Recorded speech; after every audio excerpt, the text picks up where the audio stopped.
Yo, JD here, Limitless, and as you can see, finally back with some league racing. It's been a little bit of a delay because I have been on F1 esports duties with the Alfa Romeo racing team, and yeah, unless you want me to spoil it, cue 2 seconds because I will spoil it. It's been a great week for the Alpha boys of Daniel Beresnay, Jana Watmir, Dominic Hoffman, Ethan, just the whole team at Veloce and Alfa Romeo.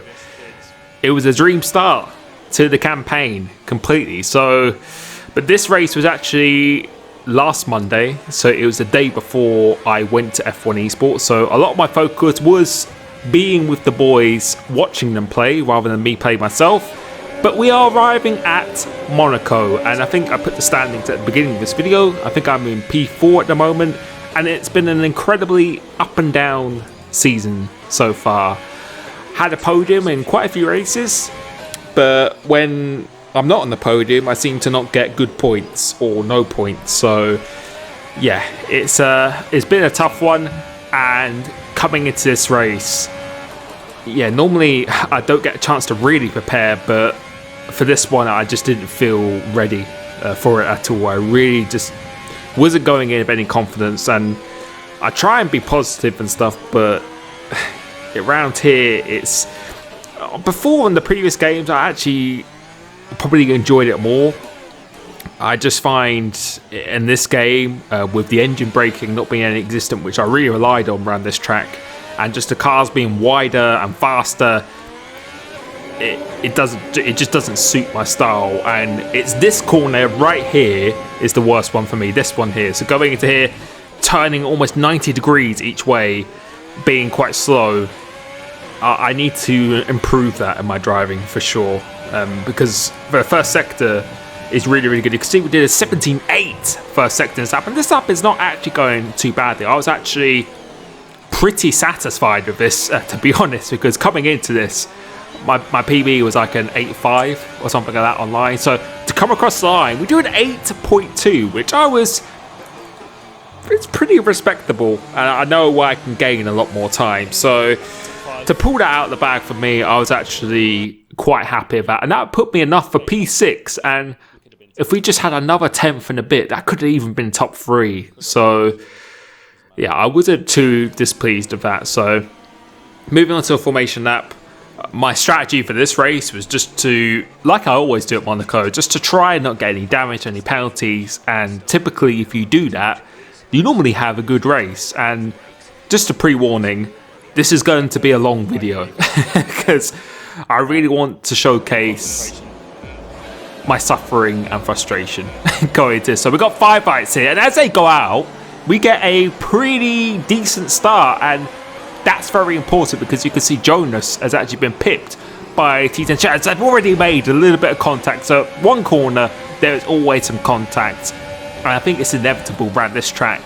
The nature of this track, unfortunately, means you have to take risks when you overtake people, and people are going to be a lot more defensive as well because they know that track position is just absolutely crucial. Even if you have a 2 second a lap delta, you're faster by someone than 2 seconds a lap, it's actually almost impossible to get past. And on previous games, if you like seeing in 2013 and even last year and 2018, I felt like it was much easier to actually legitimately pass around here due to the width of the cars and just the handling model and stuff in general, and the dirty air.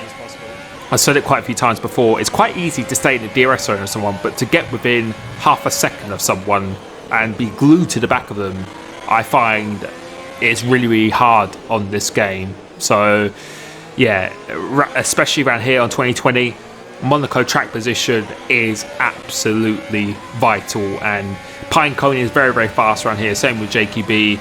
I felt like I had good speed in the race when I did the practice I did, but it was just the qualifying, and it's just crucial. If you get a pole, you should be finishing top 3 in this race, really, if you don't get any damage. But coming off the exit of here, Jonas has actually got damage already, and even with damage, like, you go so much slower, but the car behind still can't overtake. And I think T10 Shadow also has damage, because you can see that top 3 are actually getting away from us now.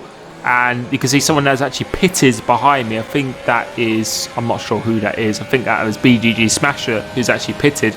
And you've got Antoine on the medium tyres behind me. But this is a bit of a difficult position, because now I'm becoming under a little bit of pressure from the medium runner of Antoine behind me. These guys ahead of me both have damage, I'm pretty sure. And there's nothing I can do. And that's why I just find it incredibly frustrating to race around here. For me personally, as we have a VSC, so the first virtual safety cars come out after lap 5. Surprised it wasn't earlier, as LTR Leopard actually retires from the race here. So we're just going to skip on towards the end of this lap, and so far I was quite content with this. Now, a bit frustrated at the top 3 getting away, but I knew that the guys ahead of me right here, they've got damage, so I'm probably going to jump them in the pits, unless they elect not to change their front wing, which probably wouldn't be a bad option, to be honest, around here, because you just lose so much time. So coming up here now, 2.6 second stop, and Jonas has changed his wing, you can see, and Shadow, maybe he doesn't have damage then, or maybe he's just a little bit suffering in the race pace. But you can see Jonas has lost so much time because you've changed that wing. So yeah, it's a big disadvantage if you get damage, not only because of your speed, but you just lose so much time. And now he's lost that crucial track position. But moving on now, T10 Shadow, I've actually caught him up pretty quickly, because as I said, I felt actually quite good in the race pace, as I typically am on most tracks. But around here, considering how unconfident I was very, very happy to be delivering this kind of speed. But the problem is, like I said, you just can't overtake. So you have to wait for a mistake like this. So I'm using the overtake to go up the hill, almost completely chops me off there, and I might have even got damage from that, because I swear the damage model is so much more sensitive on this game. So, and yes, I do. I have that horrible green damage, and as I just said, I think on this game, this isn't sim damage, this is just on full damage. I think it's so much more sensitive than last game, and I also feel that it's just so much more impactful on your raw speed. I feel with that kind of damage, I'm going to be losing half a second a lap than what I could have done without it now. It's just so horrible to have, it really is. But the thing is, most people are probably going to pick up that kind of damage. So right now, I was still staying pretty calm, to be honest, and just trying not to get frustrated. But you can see Shadow is really struggling right now. Again, I don't know if he does have the damage, or he just really doesn't like it around here in the race. But that is actually putting me under pressure. So this is not a nice scenario to be being sandwiched between someone who you feel you should be overtaking, and then someone who is just probably hasn't got any damage and just has raw speed. So I really need to take some risks, and that is the issue of this track. Once again, it invites people taking risks, and you just have to do it. You can't wait until a long straight or anything at all. Now, if you decide to sit behind someone, then that's it. Even if you're 2 seconds slower, you just have to sit behind them. And you might notice this line I'm using in the hairpin, which a lot of people have said, oh, why are you taking such wide lines? They're really bad. That's so I don't run into the back of him, and I can try and get on the throttle earlier, because it kind of just swerves me or swipes me round the corner, taking that wider line. It's actually, I find it better, and I can actually get closer coming up the swimming pool. So that's the reason why I do that. But now, this is a dangerous position to be in, because without the clear air, you're in the dirty air, and you can see, this is probably a very good example, going into here, you can see how the car just washes away, and there is just nothing you can do. And on the last game, I actually overtook someone going into turn 1, but in this game, I think it's pretty impossible, unless you've got like 20 lap fresher tyres and someone. Just the dirty air and just the characteristics of this handling model, it just makes it impossible, in my opinion. But I'm still not giving up. I'm still just trying to push him into as big of a mistake as I possibly can, as we're coming up on my teammate who hasn't pitted yet, I think. So this is going to get a little bit interesting. Going into here, taking that wide line once again, because you can see I would have hit him on the inside. Now I actually did hit him there again, and I'm probably going to check if I've got any damage, because it's just so sensitive. So coming out of here now, do I check if I have damage? No, I don't. I guess I thought there wasn't any damage on that occasion. And we're going to stay on board for quite a few raw laps in this race. As I said, this is probably going to be a long one, and it definitely gets very intense and exciting at the end. So make sure you get your popcorn out, because Monaco never fails to deliver stress. It's a race where I think a lot of people enjoy watching league racing rather than participating. So try to take the wide line once again as someone pits. I'm not sure who that is. ABR Oxtez pits. And now we're coming up behind my teammate of BGG Pancakes. T10 Shadow is actually in BGG despite having the T10. So I saw this as an opportunity. He goes out completely wide. It leaves me barely enough room. So we go around the outside, going into here, getting the inside, and he makes contact with me before the corner, and that has given me an orange front wing. But I think I have got the position done, and I had to capitalize on that mistake. But it comes with a price. That damage, and I felt like we were side by side, and before I went into the corner, he bounced into me and gave me that damage. So that was unfortunate. But again, having that track position is key. So we'll go watch it again. He gets a very poor exit come off it. Barely gives me any room. It's just about enough room. I try and go around the outside, leave as much room as possible. And going into this point now, that's where the contact is made, and it pushes me into that wall, as you can see. And unfortunately, I think, again, this is just the nature of Monaco. When you have opportunities like that, the driver doesn't want to concede, and the guy attacking knows he has to do it. And with this damage model, there is always going to be fireworks. But now that has caused me absolute chronic understeer. It's like, it feels like a cargo ship now. It feels absolutely undrivable. And you can see Pancakes are just pulled away because of that, because of the damage, and we've got fresher tyres than him. So it is absolutely horrible. Coming through this turn one, massive understeer through here, getting a okay exit, so we shouldn't be under threat on this occasion. Going up into the corner where the move is made, and again you can just see the car is just horrendous, and we're losing. Look how much time we're losing to Jam Pancakes. So going into here, we do this corner pretty nicely, but going into this hairpin, look at the arrow.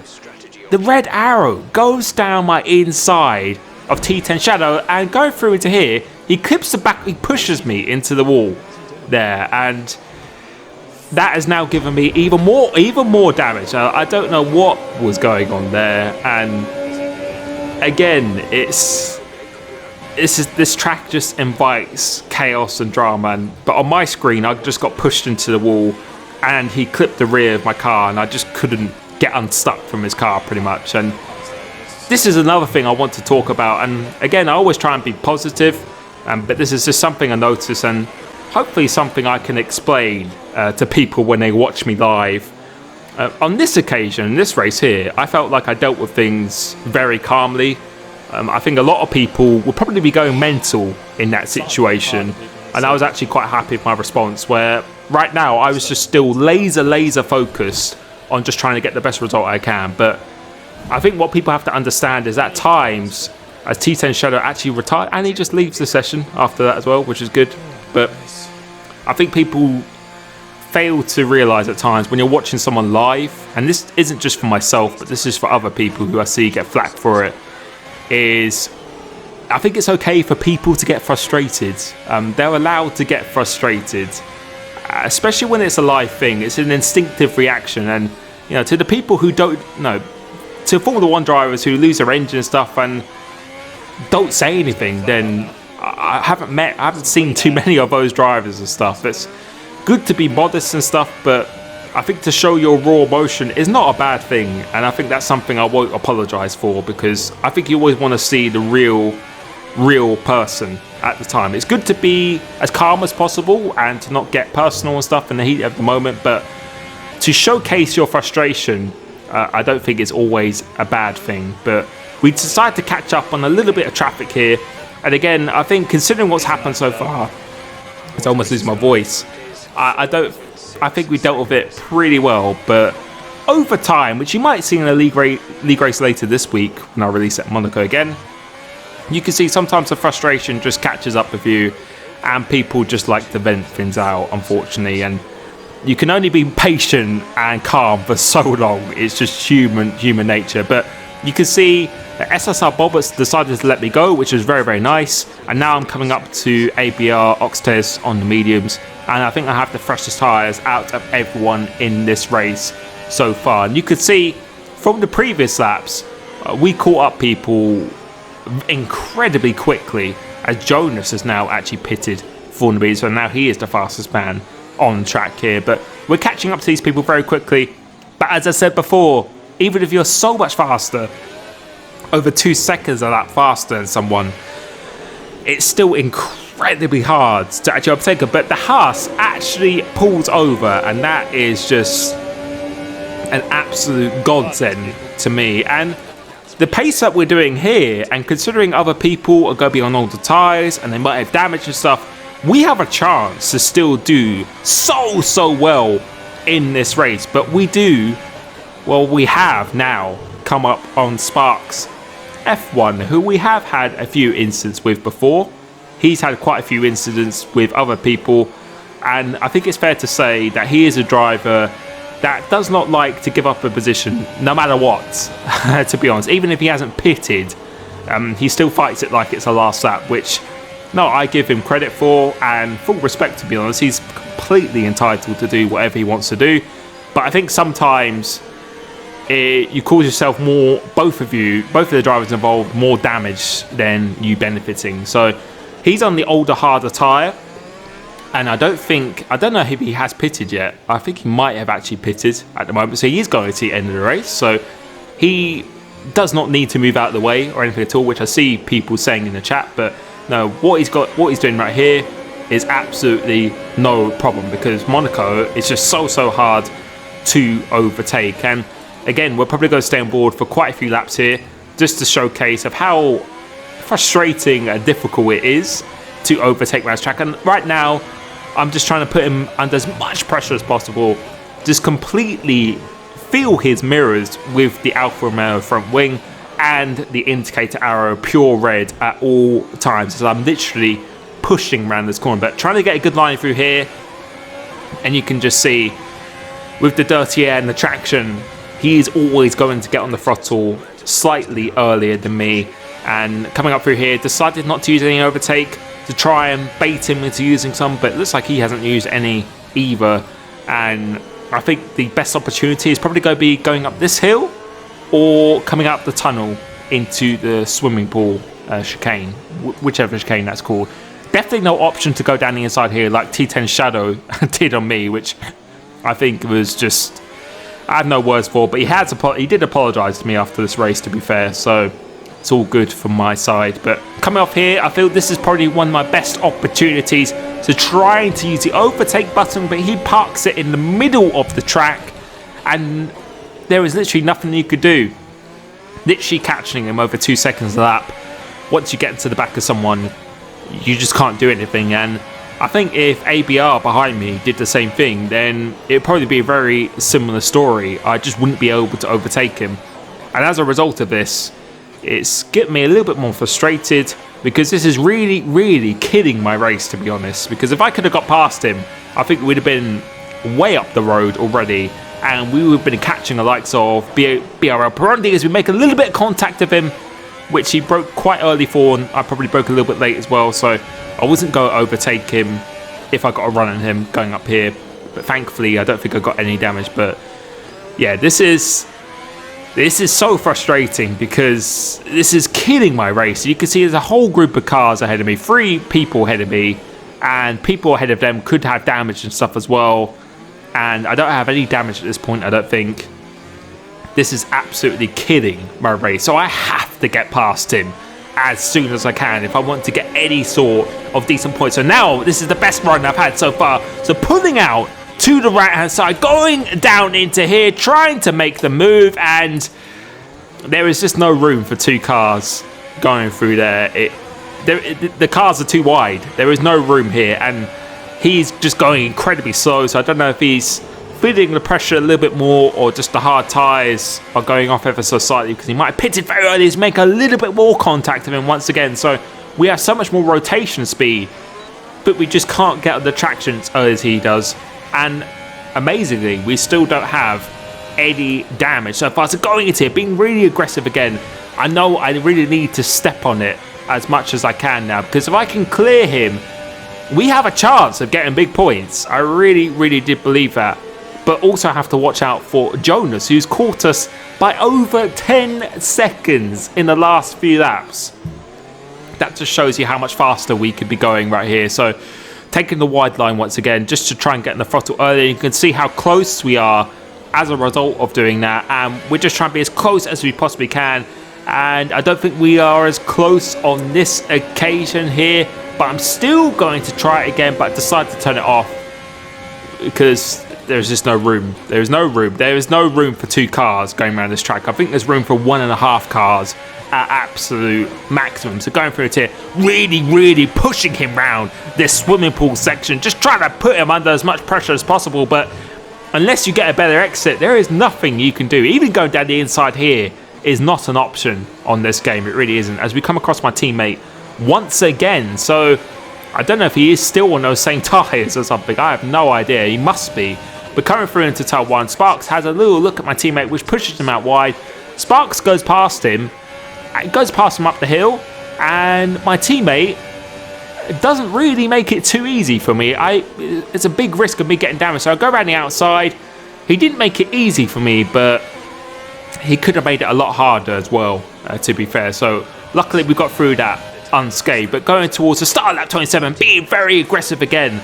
And you could just see this is killing our race so badly. So I was becoming increasingly anxious to get past him here, and I think I got damaged because of that thing. And you can see, yes, that's how sensitive it is around here. Any sort of tap, then that is it. And now that's really going to cost my raw pace as well. And this is the problem. If you run in dirty air, you're running the risk of those kind of things so much more. So coming out of here, this is probably the closest we've been. So now we are going to use the overtake button.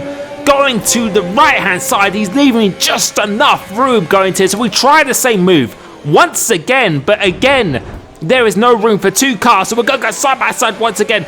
We're just completely alongside, going through into here. I get pushed into the wall ever so slightly, so I try and hold it down the inside into this last sector, still going side by side, and we suffer a lot of damage here. But it is not over as he goes out wide, going into his turn 1. We try and go too wide into here. He goes into the wall, and oh my days, it's just, that is just unfortunately what that's just Monaco for you. And I would say going to the first chicane, it's just impossible to get room. I got pushed out wide into that fast left, but going into that last corner, I would say I would have to concede going into there. But I tried to make it going through the corner so I could get a good run into turn 1, but I'd say that last corner is more of my fault. And then the corner before where I got the damage, I'd say it was his fault. But yeah, it's incredibly hard to overtake someone around here. And I actually enjoyed that battle, to be fair. No, full respect to him. I think we tried our best to keep it as clean as we could from both of our sides. But now we've got this damage. I think he is pitted as well. And this damage has probably costed me over 1.5 seconds a lap with this brown front wing. I would say it's light brown. But now we're under some serious pressure from Jonas, who is on much fresher mediums than me and probably doesn't have as much damage as I do as well, because the understeer is just absolutely horrendous at this stage. And I've been fending him off for quite a few laps and just doing my best as he gets a very good launch coming off this corner. But despite him being probably 2 seconds that faster than me at this point, it's just nothing you can do. And around this track, you just need to be not in any traffic and have no damage. And I think even if you're second lap off someone, you could be having a pretty good race. But you can see just the understeer we have going through into here. And this race has just been so painful. It really has. And that leads me back to the live stream as well, when people criticize people on the live stream for getting frustrated and stuff. And although in this race I don't think I did get frustrated, but in other races, when you see people get frustrated, I think you have to really cut them some slack, because they put a lot of time into practicing for races or for whatever they're doing on the live stream. People don't understand of how much passion and time goes into it, and when things go out of your control, I think it's okay. I'd rather someone show their frustration. No, I think there's a difference between showing frustration and just getting personal or something. But as we go out of this turn 1, Jonas has got such a good run on me. So again, I'm trying to fight this as hard as I can, but I think I've just about saved myself here, as BGG Smasher is on super fresh mediums out behind us. But you can just see the understand we've been pushed wide, and once again going into here, he's got the inside, and it's a losing battle going through into there. And I got pushed wide a bit slightly, but again, Monaco just promotes this kind of driving from everyone. They have to be forceful to get past, and you can already see the gap he's got past, and Smasher is on very, very new medium. So I decided, if he goes for a move here, I'm just not going to fight this. There we go. We just let him go, because I just thought there really is no need. And that's why I think sometimes fighting a position when you are so much slower on the Delta, as we get a crazy amount of damage now, you're just going to cause yourself more problems than benefits, I think, in my opinion. So, but we move on to the end, the last lap of the race, and the wing damage. You can see, look at this going through here. There is just, it's like I've got no front wing whatsoever. I think my front wing is completely red at this stage, and Sparks is almost caught up after pitting as well. That just shows, look at the lap time we're doing. What is this going to be? This is absolutely crazy. It's going to 17, 18. It's going to be a 1:19, losing about 7 or 6 seconds of that. That is just mental. But that is Monaco for you. Hopefully I explained a bit of perspective on things, but in terms of how I dealt with this, I felt I dealt with this race pretty well on the stream itself. But yeah, I think the shadow incident, that really cost my race, because that got so much damage and I had to pit. With Sparks, he defended very well. Unfortunately, I think we just both came together, and I think it was more my fault in the last corner. Although I tried to make it too wide, I just don't think this track allows it. But that is it for me. Not sure where I am in the championship standings, because I haven't been updated for this track yet. But thank you so much for supporting my channel, for the positive comments with our esports team. It's been absolutely immense, and I will catch you very soon. Peace.